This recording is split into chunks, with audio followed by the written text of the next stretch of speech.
ফেসবুকের এই ভাইরাল নারকোল কেকটা আমিও না বানিয়ে থাকতে পারলাম না। তাই আমিও বানিয়ে নিয়েছি। কিন্তু বিশ্বাস করো, বানাবার পর বুঝতে পারলাম না বানালে আমি মিস করে যেতাম। এতটা টেস্টি, এতটা সফট কেক আমি সত্যিই ভাবতে পারিনি। খুব দারুণ হয়েছিল কেকটা। তোমরা যদি না বানিয়ে থাকো তো এই শীতে একবার বানিয়ে নাও। তো বাড়িতে নারকোল এনে তাকে আমি কুড়ে রেডি করে নিয়েছি। আর একটা কথা বলে রাখি, কেকটা কিন্তু ডিম ছাড়াও বানানো যেতে পারে। তার জন্য ১ কাপ টক দই নিয়েছি, আর একটু কম, ১ কাপের একটু কম গুঁড়ো চিনি আর ১ কাপ ভর্তি তেল নিয়ে ভালো করে ফেটিয়ে নেওয়ার পর আমি ৩ কাপ ময়দা দিয়েছি। কেকটা একটু বড় বানিয়েছি বা বড় বানাবো সেই হিসাবেই।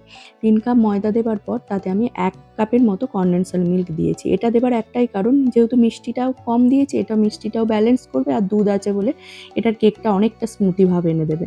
তো এরপর আমি ২ হাতা দুধ দিয়েছি আর দিয়েছি ১ চামচের একটু বেশি বাটার। দিয়ে ভালো করে ফেটিয়ে নেবার পর গোলমরিচের গুঁড়ো আর গরম মশলা গুঁড়ো, এই দুটো জিনিস আমি সবসময় কেক বানানোর সময় আমি ইউজ করে থাকি।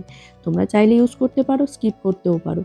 তো যাই হোক, এরপর অল্প একটু নুন, বেকিং পাউডার, বেকিং সোডা দেওয়ার পর ভালো করে ফেটিয়ে নেওয়ার পর সেই নারকোলের গুঁড়ো, যেটা মেন উপকরণ এই কেকটার, তো সেটাও দিয়ে আমি ভালো করে ফেটিয়ে নিলাম। অল্প একটু ভিনিগার, আর তোমাদের কাছে যদি মিল্ক এসেন্স থাকে তোমরা দিতে পারো। আমার কাছে ছিল না, আমি ভ্যানিলা এসেন্সই দিয়েছি। দিয়ে কেকের ব্যাটার রেডি করে আমি কেকের বোলে ঢেলে দিলাম। কেকটা একটু পরিমাণে বড় বানিয়েছিলাম।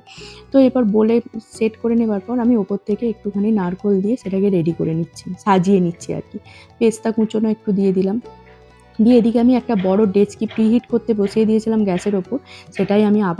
সেটার ওপরে আমি কেকের ব্যাটারটা দিয়ে ভালো করে চাপা দিয়ে ২০ মিনিটের জন্য চাপা দিয়ে দিয়েছি। ২০ মিনিট পর খুলে দেখি কেকটা তো বেশ ফুলে গেছে। তার উপর থেকে একটুখানি গ্রেট করা নারকোল ছিল, সেটাও আমি দিয়ে দিলাম।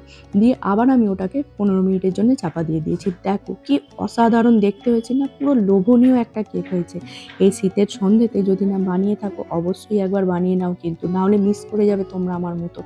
একবার বানিয়ে জানাবে কিন্তু কেমন খেতে হয়েছিল তোমাদের কেকটা।